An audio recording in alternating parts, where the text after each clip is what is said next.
Okay, hello boys and girls. I hope everybody is doing well, staying safe and healthy at home. Um, by now, everybody should have received a second packet from me.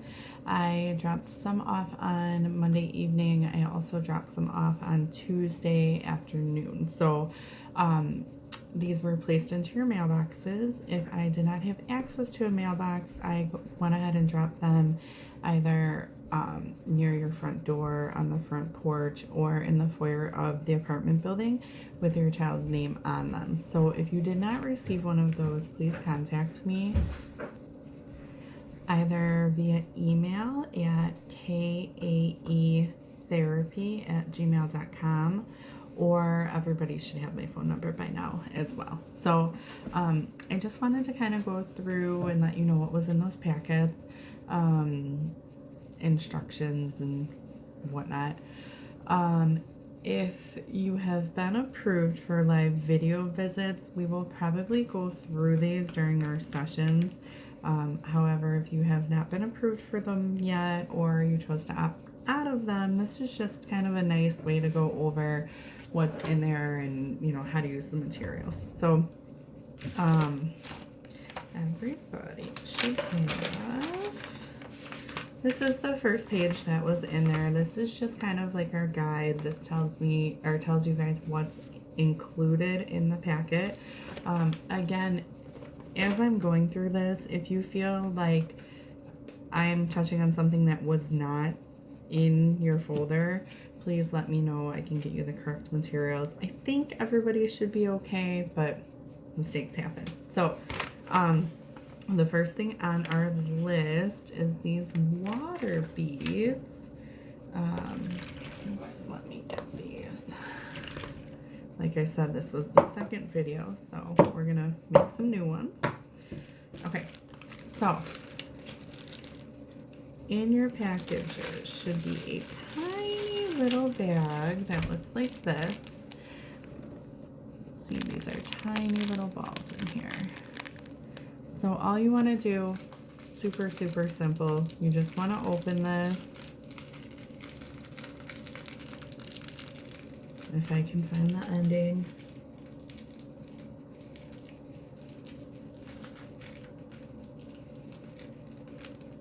Of course, I had to pick one that was hard to open.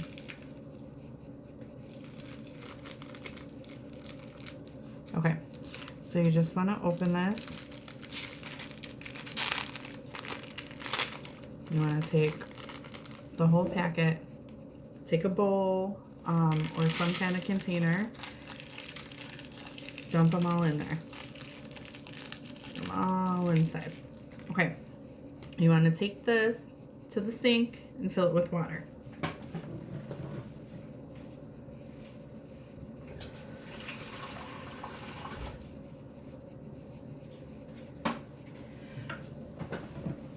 Now, all you have to do with this is just let it sit. What's going to happen is those little pellets are going to soak up all the water, and you're going to be left with these. These are our water beads. So it's kind of, I didn't drain all the water out of here, so it's kind of hard to see them. But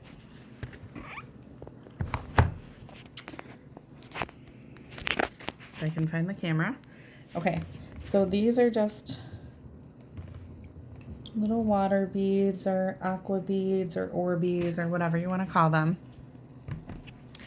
All you're going to do with those, let the kids play in them, let them use the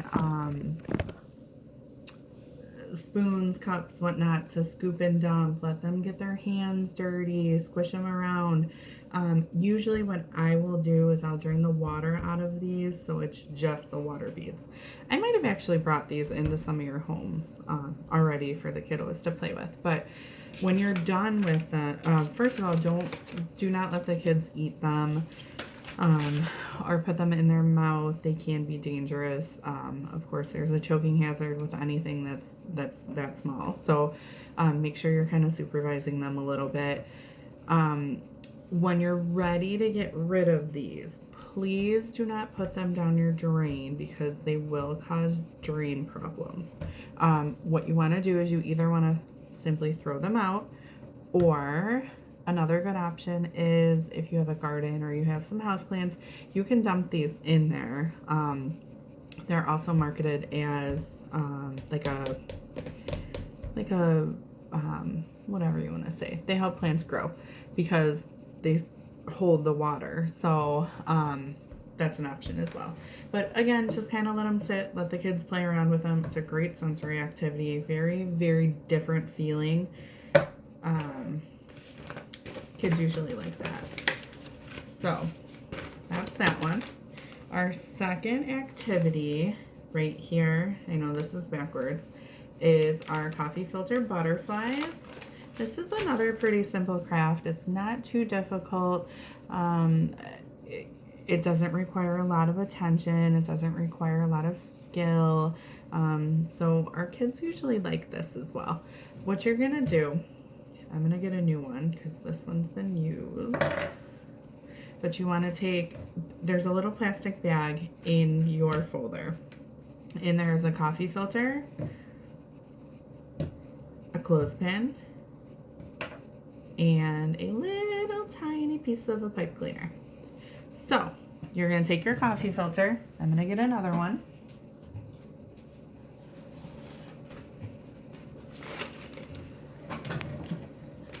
Take your coffee filter. You want to take markers, preferably washable markers. Crayola is wonderful because they wash off pretty easily. I would avoid dry erase and I would avoid permanent. That's something you could do if you would like to, but I'll show you the difference once I color this.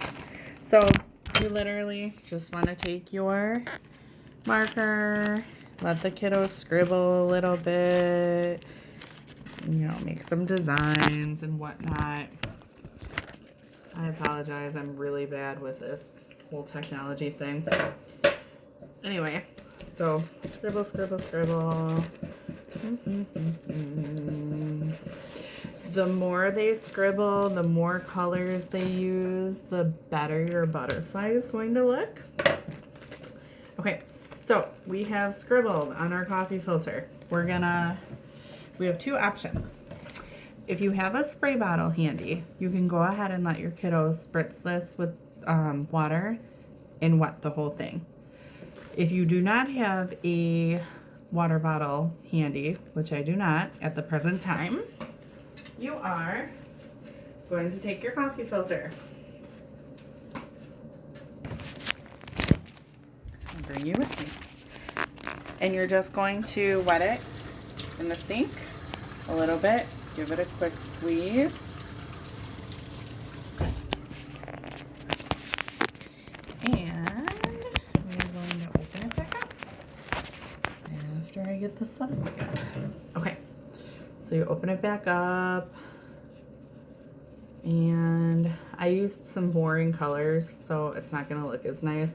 But, oh, you can't even really tell with the camera. But anyway, so you want to get it wet a little bit so that the colors start to run.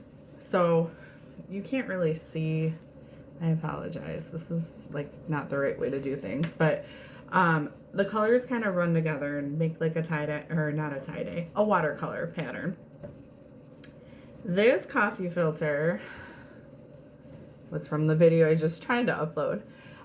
These are dry erase marker streaks. So if you do go that route, you'll wind up with something that looks like this. So the colors really didn't run, but they do stay on there. So when you're done with that, you just want to take your coffee filter,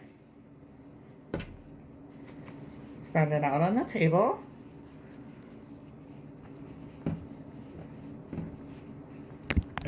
I'm going to take right down the middle and pinch. Okay, now take your clothespin, shove it in there, close it up, oops, So that way these are going to be like your little butterfly's wings. Now, mine's not very colorful. I picked bad colors. I have a light blue that barely worked and a gray. So more vibrant colors would look nicer. Okay, then you're going to take your pipe cleaner. You want to bend it just a little bit to make a V.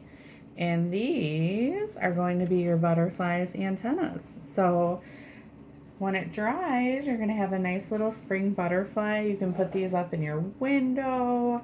You can clip it onto like a clothesline, or I put them on like the string for the blinds, the pull string for the blinds. Last year my kids made about probably 15 of them for me to put on the kitchen window in the back. So that was pretty cool. So again, easy, not too difficult, kind of a quicker activity so the kids don't lose attention. And that was your coffee filter butterfly. So our next thing on here is a do-it-yourself paint recipe, a finger paint recipe. This I just threw in there because I did have a couple of parents asking about different paints and things like that. So I just threw this in there. This is more of an adult recipe. You can let the kids kind of stir a little bit. What I had my kiddos do was I taped off a portion of our back window and I let them kind of paint. I made a heart with tape. I let them paint inside of there and then I pulled the tape off. So I had like a nice heart. And then that comes off very easily with soap and water. So when we're done, I can just wash it off. They thought it was cool. They could paint on the window. It kept them busy. It worked on, you know, some creativity, some fine motor stuff. It was great for everybody. So that's that. The next thing on this list is chalk. Now there is one piece of chalk in there. What I was hoping would happen this week is that it would be a little bit nicer outside. It rained all day today, and it's supposed to rain all day again tomorrow. So what I originally was going to do with this is there is a wonderful link out there. I saw it on Pinterest, but I saw it on Facebook also, of a sensory walk that you can put on the ground for your kiddos to do. So what it is everybody's doing it a little bit different, but you can write like draw one circle on the ground and then draw two circles on the ground and then draw one circle on the ground. So the kids jump in the one circle, spread their feet apart, jump in the two circles, jump in the one circle. A lot of these chalk walks have like a line for them to follow that might like spin a circle. It might have the words like bear crawl, so you have to bear crawl across things. It's people are very, very creative with this. And hopefully when it gets nice out again, I can come back on and do another video for you and show you how it works. But in the meantime, even just playing with the chalk is a great sensory experience. And again, you're working on the fine motor strengthening as well. You can do things like circles, or for our little bit older kids, you can work on some different shapes, some crosses, circles, diagonal lines, things of that nature. So that's just in there for you to kind of play with a little bit once it gets nice outside. The last thing on here is coloring pages. I just added a couple of these. Here's a nice spring one with some flowers and some butterflies. This side is just a big butterfly. Let your kiddos kind of run wild with this. For my younger kiddos who are just getting introduced to pre-writing skills and getting acclimated with writing utensils and things like that, feel free to use markers. Markers are wonderful because they show up very easily with very little effort. For my older older kiddos, and the ones that are used to coloring, I would like you guys to use crayons. What the crayons do is it makes you guys use a little bit more pressure when you're coloring. So you have to use a little bit more force. They don't show up as easily. If you want to take that one step further, what you can do, I'm not suggesting that you break your crayons, but I know a lot of families probably have a lot of little crayon pieces around the house. These are wonderful. Do not throw these out. What you're going to do with these is just let the kids use them. This right here forces our kiddos to use a more mature grasp pattern on the crayons, because there is no good way for me to hold this tiny little piece of crayon in my palm. It doesn't work. So kids are forced to use 2 fingers, 3 fingers, maybe 4 fingers. Either way, you're pinching, which is what we want them to do. That's basically our goal before they get out of our program as far as handwriting goes, or grasp patterns go, I should say.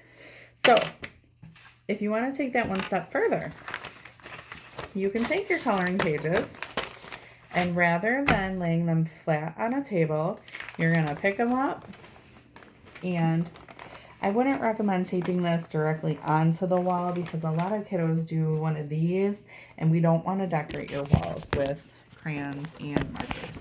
But what we do want to do is maybe take a piece of paper or newspaper, or maybe like a plastic tablecloth or something of that nature. Tape it up on your wall. Tape these onto that. So that way your kiddos are writing on a vertical surface. Writing on a vertical surface is going to do a couple of different things. The main one being just increase strength overall throughout this entire upper.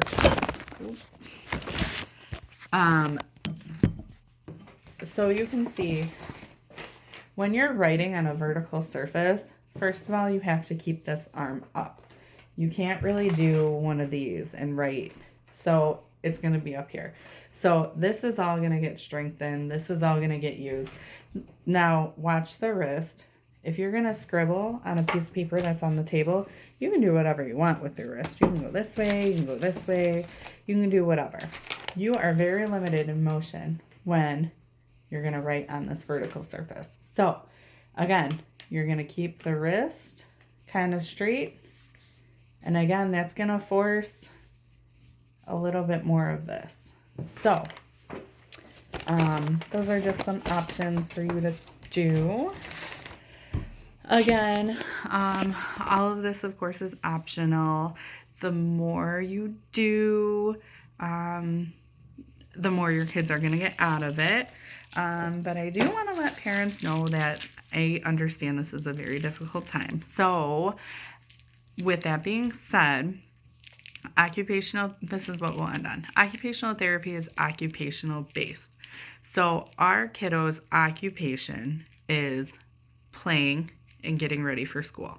So anything that you're doing with your child during the day that includes playing or getting ready for school, which is not only handwriting, but things like getting dressed so that they can get ready to go to school, or brushing teeth, or even eating falls into the realm, like physical eating falls into the realm of occupational therapy. So don't worry if you feel like you're not doing enough. I'm always here if you would like pointers, or if you have any questions or concerns, either in between virtual visits, or like if you need an extra phone call, or if you're looking for a list of activities to do, I can always be reached. My email is, again, kaetherapy@gmail.com.